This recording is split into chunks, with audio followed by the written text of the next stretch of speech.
Daniel had been dreaming of visiting London for years. Ever since he was a teenager, he had watched travel videos about the city, the red double-decker buses, the Big Ben clock tower, and most of all, the world-famous Buckingham Palace. To him, it wasn't just another tourist spot.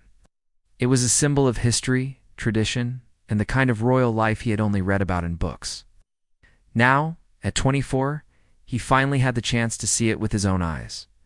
It was a bright summer morning. When Daniel stepped off the underground train near Green Park Station, he could already feel the excitement buzzing in the air. Tourists from every corner of the world were walking in groups, some holding maps, others following guides with little flags. Daniel followed the stream of people, his camera hanging around, his neck ready to capture every detail, as he walked through the gates into the large open area in front of the palace. His eyes widened. The grand building stood proudly, its tall windows glistening in the sunlight.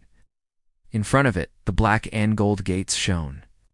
And just beyond them stood the royal guards in their distinctive red coats and tall black bearskin hats. They looked exactly like in the pictures. Motionless, serious, and almost like statues. Daniel's friends had told him before the trip, "You have to mess with one of the guards. They never react, no matter what you do." He had seen countless videos online of tourists trying to make the guards laugh or move.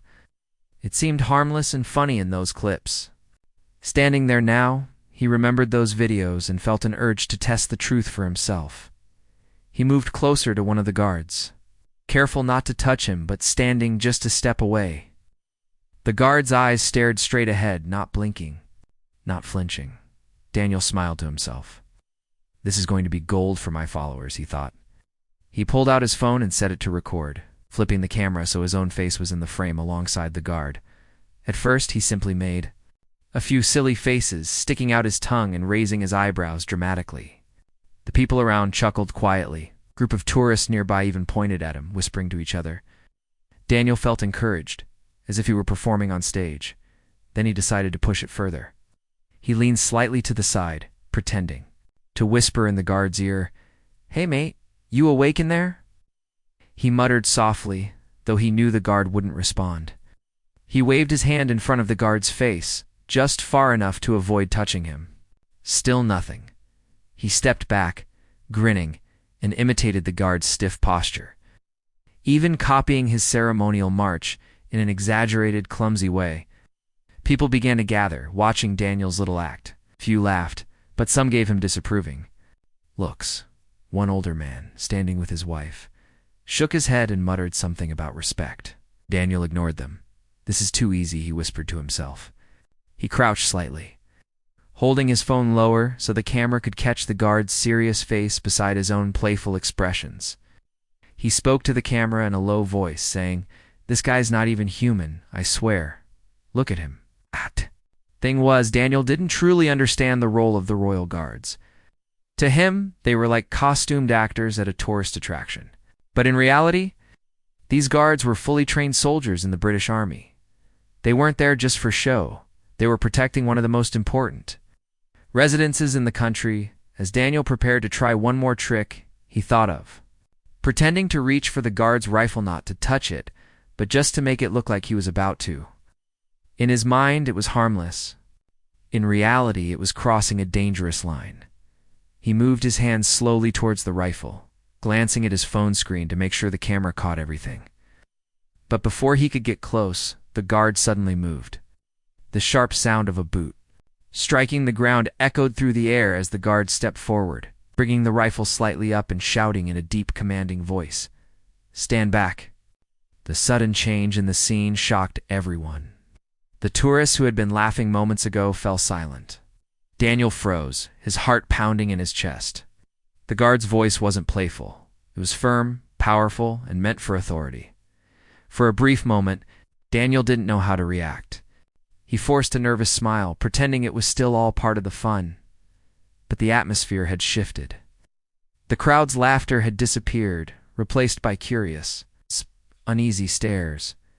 A small voice in Daniel's head told him he had gone too far. But the louder voice, the one that wanted likes, comments, and shares online, told him to keep acting like nothing serious had happened. He stepped back slightly, raising his hands in mock surrender, and said loudly for the camera, "Whoa, he's alive." "Didn't know you could move, mate." Tried to laugh, but it felt forced. In the corner of his eye, he noticed two uniformed figures approaching quickly from a side path. They weren't guards, they were police officers. And they were walking straight toward him. The moment seemed to stretch on forever.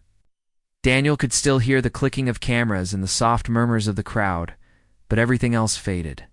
He didn't yet know it, but his little harmless prank had already turned into something far more serious than he had imagined, and in the next few minutes, he was going to find out just how quickly a joke could turn into trouble in a place where traditions and rules were taken very seriously.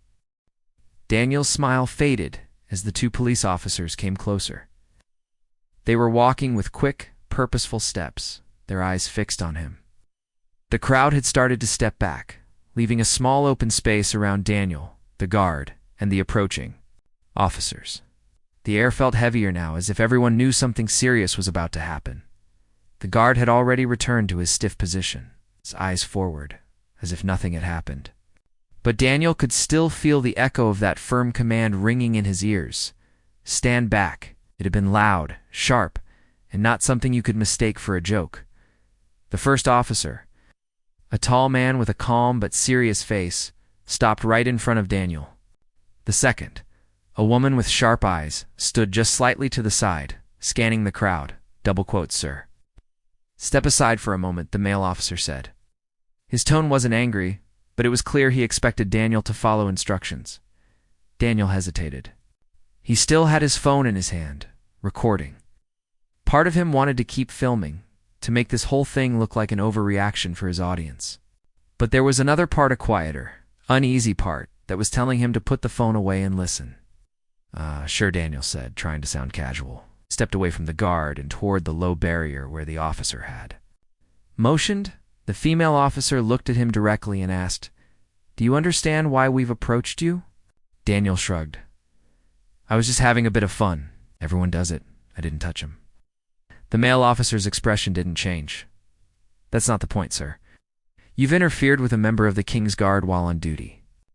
That is a breach of security and a public order offense." The words hit Daniel like a cold splash of water. "A breach of security?" he repeated as if it were a term from a spy movie. "I was just, sir," the officer interrupted firmly. "The guards are not actors. They are active soldiers. Their job is to protect this area, and your actions could have been seen as a threat." Daniel's mouth went dry. He glanced at the crowd, but the people who had been laughing before were no longer smiling. Many were whispering to each other, and some were filming the scene. Phones raised like curious reporters. "I didn't mean anything by it," Daniel tried again. "It was just for a video. Look," he held up his phone, showing them the footage. "See, I wasn't serious." The female officer's eyes didn't soften. "Recording it doesn't make it acceptable. In fact, it shows clear evidence of what you were doing." Daniel's confidence began to crumble. He felt his cheeks grow warm, though he wasn't sure if it was from embarrassment or fear. He had come to London to enjoy himself, not to get into trouble with the police. The male officer asked him for his name and identification. Daniel fumbled in his pocket, pulling out his passport. As the officer checked it, the female officer stayed focused on him. "You need to understand," she said. "This isn't just about you making a joke. In the wrong circumstances, that guard could have responded in a way you wouldn't like. Their training allows them to act if they feel threatened, and pretending to grab a weapon is very serious." Daniel swallowed hard. He had thought of it. It was harmless teasing, but now he realized how it might have looked from their perspective. The male officer handed the passport back, but didn't step away. "Wait, sir. You're going to come with us for further questioning. We'll explain everything." At the station, Daniel blinked. "Wait, am I under arrest?" "Yes," the officer said simply. "You are under arrest for disturbing the peace and obstructing a military guard on duty. You have the right to remain silent." The words felt unreal, like lines from a film, but they were happening right there in front of Buckingham Palace, with dozens of people watching. The female officer gently took his phone from his hand, explaining that it would be held as evidence. Daniel felt his wrists being pulled behind him as the male officer fastened the handcuffs. The cold metal clicked shut, and with each click, the weight of the situation grew heavier. He glanced at his friends, who had been filming from a distance. They looked frozen in place, wide-eyed and pale. "This is crazy," Daniel muttered under his breath. Though not loud enough for anyone to respond, the officers began leading him toward a police van parked nearby. The crowd parted to let them through, but Daniel could hear the low murmur of voices following him. Snippets of words floated through the air. Arrested? Guard? Tourist, each one reminding him of how quickly his fun had turned into a public spectacle. As they reached the van, the female officer opened the side door. Daniel hesitated for a split second, glancing back at the palace one last time. The guard he had been teasing still stood in his position, completely still, as if none of this had happened. The sight made Daniel's stomach twist. He had treated the guard like a prop. But the man had been doing his job all along. The officer guided him into the van, and the door slid shut with a dull thud. Inside, the air was cool and quiet, but Daniel's thoughts were racing. How could something so small have gotten this out of hand? He had thought the guard's shout was the climax of his little adventure. He hadn't realized it was only the beginning. As the van pulled away, Daniel caught a glimpse of the people still gathered outside the palace gates. Some were already moving on, heading toward their next tourist spot, but others were still watching, holding their phones high too. Capture the moment. He wondered how long it would be before the video of him being taken away appeared online. The ride to the station wasn't long, but to Daniel, it felt like hours. Every bump in the road made him think about the trouble he might be in. They fine him? Deport him? Keep him in jail overnight? He didn't know, and the uncertainty made his chest feel tight. When they arrived at the station, the officers led him inside through a quiet back entrance, the sound of the heavy door closing. Behind him was the clearest sign yet. He was no longer just a tourist. Now, he was someone in police custody. He thought about how the day had started, the excitement of seeing Buckingham Palace, the joy of finally being in London. Now that excitement had been replaced by worry, regret, and a very real understanding that his trip had just taken a turn he would never forget. Daniel sat in a small interview room at the police station. The walls were plain, painted a dull cream color, and there was a table in the middle with 2 chairs on one side and a single chair on the other. A camera in the corner pointed directly at the table, silently recording. The air felt heavy, and the quiet buzz of a ceiling light was the only sound. He had been brought here straight from the police van, his belongings, phone, wallet, passport taken and logged. The officers had been polite but firm, explaining each step without room for argument. They had asked him to sit and wait while they reviewed the footage and prepared questions. Daniel leaned back in the chair, trying to look calm, but inside, his thoughts were spinning. "It's just a misunderstanding," he told himself. "They'll see it's not serious and let me go." But the longer he sat there, the more that confidence slipped away. After a few minutes, the door opened. The same male and female officers who had approached him outside walked in. The male officer carried a thin folder. The female officer set a small digital recorder on the table. "All right, Mr. Carter," the male officer began, flipping open the folder. "We're going to ask you some questions about what happened today at Buckingham Palace. Everything will be recorded, and you are required to answer truthfully. Do you understand?" Daniel nodded. "Yes." The female officer pressed a button on the recorder. "Interview with Daniel Carter. Time is 11:42 a.m. Officers present, Sergeant Mills and Constable Hughes." The male officer looked at Daniel. "Steadily, we have CCTV footage from the palace grounds, as well as your own recording. Can you tell us in your own words what you were doing near the guard?" Daniel hesitated, then said, "I was just filming for fun. I've seen videos of tourists messing with the guards, and I thought it was part of the experience. I didn't mean any harm." Sergeant Mills leaned forward slightly. "You understand that the Royal Guards are active-duty soldiers, not performers?" "I do now," Daniel admitted quietly. Constable Hughes spoke next.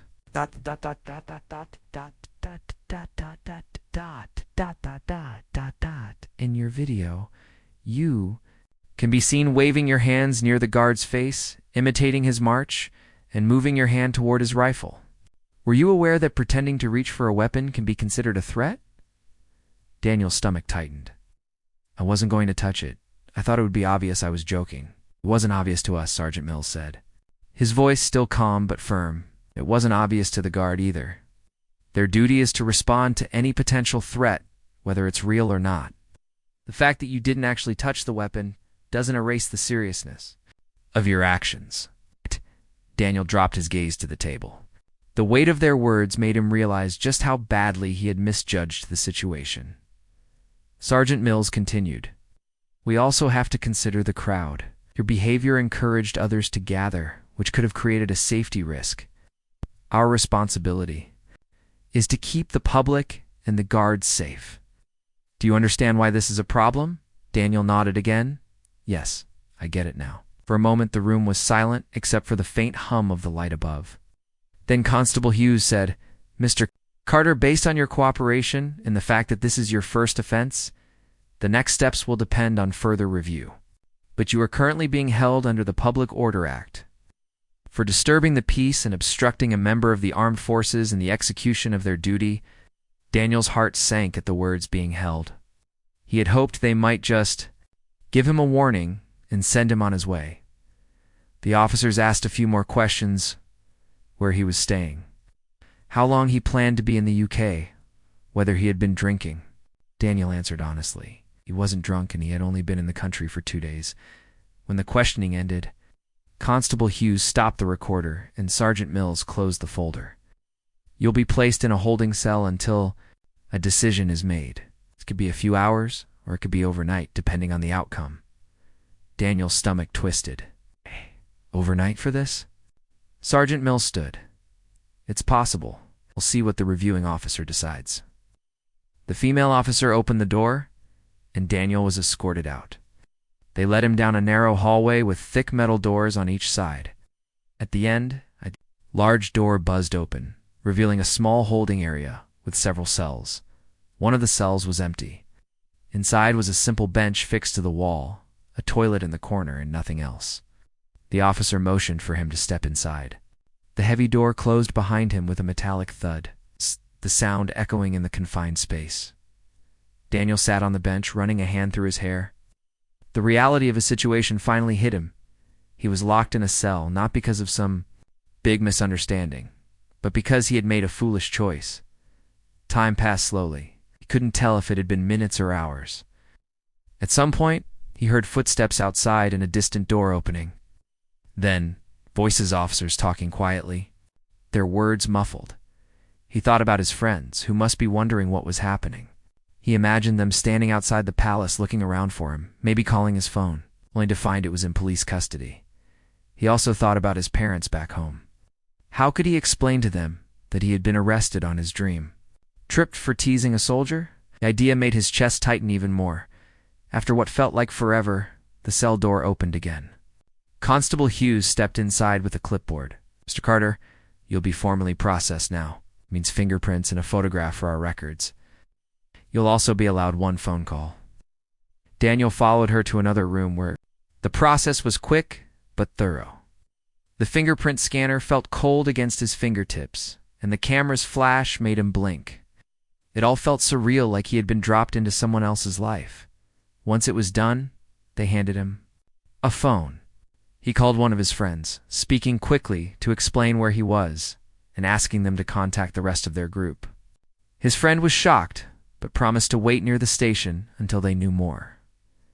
When the call ended, Daniel was led back to the cell. As the door closed again, he realized the truth. This wasn't just a short delay in his holiday plans. This was now a serious matter that could stay on his record, and somewhere deep inside, began to feel the one thing he hadn't felt all morning: regret. The hours in the holding cell felt longer than any Daniel had ever experienced. With no phone, no watch, and no idea of the time, he could only guess how long he had been sitting on that hard bench. Every so often, footsteps echoed down the corridor. Outside, but they never stopped at his door. The boredom mixed with an uncomfortable knot of worry in his stomach. At first, Daniel kept replaying the scene at Buckingham Palace in his head. In his mind, he tried to convince himself it had been nothing more than bad luck, a joke taken the wrong way.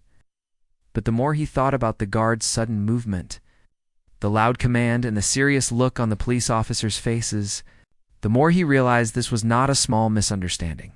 He had treated the guard as if he were an actor. But the guard had been protecting one of the most important royal sites in the world.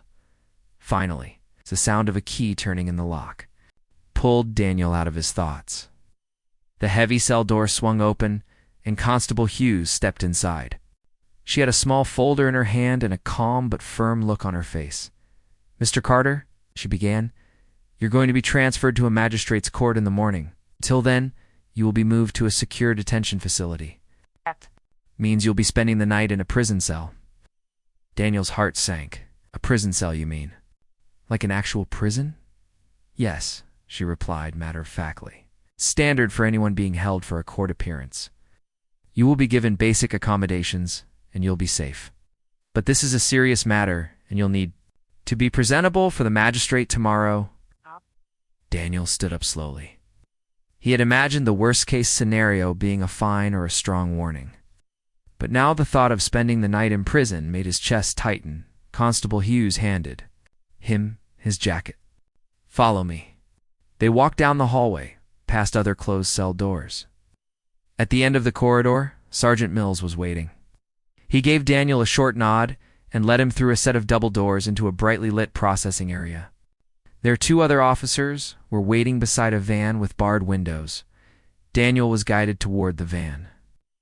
And as he stepped outside, he could feel the cool evening air hit his face. The streets were quieter now, but he caught sight of a small group standing across the road. Among them, he recognized one of his friends, who raised a hand in a hesitant wave. Daniel managed a weak nod before being directed into the van. The inside of the van was cold and metallic. There were separate compartments with small benches and a narrow window covered by metal mesh. Once Daniel was seated, the door shut with a heavy clang, sealing him in. The engine started, and the van pulled away from the station through the small window. Daniel could see the streets of London, passing by shop signs glowing in the dusk, people walking with shopping bags, buses rumbling past.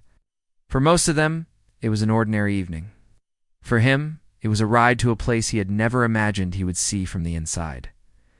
After a short drive, the van pulled into a gated facility. The large metal gates slid open slowly, and the van drove into a secure courtyard. Daniel's stomach churned as he saw high fences topped with coils of wire. This wasn't like the police station. This was something else. The officers escorted him inside through a series of locked doors until they reached the intake area. A guard behind a desk checked paperwork while another officer stood nearby. Daniel was asked to remove his jacket and empty his pockets. Even the laces in his shoes were taken out. One of the guards, an older man with a calm voice, said, "We'll be keeping your personal items safe. You'll get them back when you're released." Daniel was then handed a simple prison uniform, plain trousers and a shirt hand, shown to a small changing room. The clothes were clean but rough against his skin. When he stepped back out, the officers led him down a narrow hallway toward the cell block. The sound changed as soon as they entered, doors clanging shut, muffled voices echoing from behind metal bars. Daniel glanced around nervously, keeping his eyes low. He didn't want to make eye contact with anyone inside. They stopped at a single cell, which the guard unlocked. Inside was a small bed fixed to the wall, a metal toilet, and a sink. The walls were bare, and the air smelled faintly of cleaning supplies. "This is where you'll stay tonight," the guard said simply. "You'll be called in the morning." For transport to court, Daniel stepped inside. The door closed behind him with a sound that seemed to echo for a long time. He sat on the edge of the bed, staring at the floor. For the first time since the morning, the weight of his actions truly settled on him. It started the day as an excited tourist, walking toward Buckingham Palace with a camera in his hand. Now he was in a prison cell, waiting to face a magistrate. The hours passed slowly. A guard came by later to give him a simple meal, a sandwich, a small carton of juice, and an apple. Daniel wasn't very hungry, but he ate anyway, knowing it would be a long night. He lay down, staring at the ceiling, listening to the occasional clang of doors and the distant hum of voices. Sleep didn't come easily. Every time he closed his eyes, he saw the guard's face, calm, unshaken, and unmoving as he had stood at his post. He thought about how many people passed by those guards every day, and how most of them understood the respect their role demanded. He realized now that his mistake had been more than just poor judgment. It had been a lack of understanding and respect for another person's duty. As the night wore on, Daniel promised himself one thing: if he was given a second chance, he would never take such traditions lightly again. But for now, he had no choice but to wait for the morning and face whatever came next. The morning light came slowly through the small barred window of Daniel's cell. The dull gray sky told him the day had arrived. Today, he would face the magistrate. The night in the cell had been long and restless.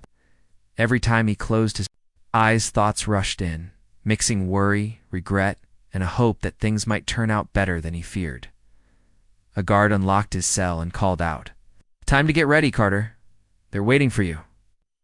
Daniel stood slowly, rubbing the stiffness from his legs, changed back into his own clothes, careful to put on the jacket the officers had returned to him. As he walked down the cold hallways toward the exit, he noticed other detainees being let out as well, some talking quietly, others staring ahead with empty expressions. Outside the station, the air was crisp and cool. Daniel's friends stood nearby, looking relieved and worried at the same time. One of them gave a small nod, but no words were spoken. The moment was serious. Inside the courtroom, the atmosphere was calm but tense. The magistrate, a middle-aged woman with kind eyes, but a serious demeanor, sat behind a large wooden desk. Her robes flowed neatly, and papers were stacked in front of her. Daniel was led to the front and asked to stand. The officers explained the situation, how Daniel had interfered with a royal guard on duty, disturbing the peace and breaching security rules. The magistrate listened carefully, nodding occasionally. When it was Daniel's turn, he spoke clearly and honestly. "Your Honor, I want to apologize. I didn't understand the importance of the guard's role.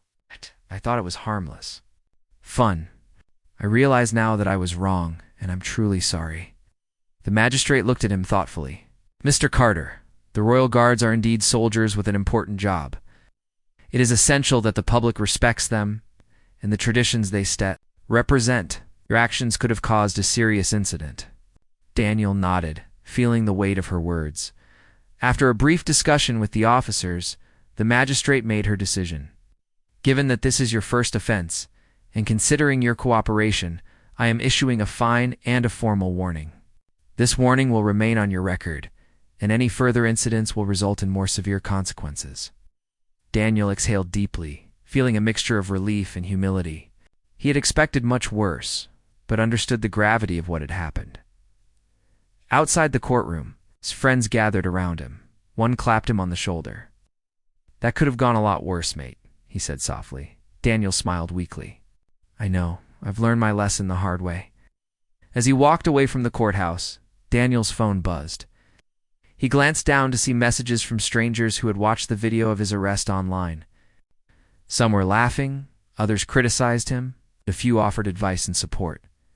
He realized that his attempt at gaining attention had backfired in a big way. But it also taught him something valuable about respect, responsibility, and the importance of tradition. Later that day, Daniel returned to Buckingham Palace not to cause trouble this time, but to observe quietly from a respectful distance. He watched the guards with new eyes, appreciating their discipline and dedication. He understood now that some things were not for entertainment or jokes, but deserved honor and respect. And in that understanding, Daniel found the true meaning of his visit to London.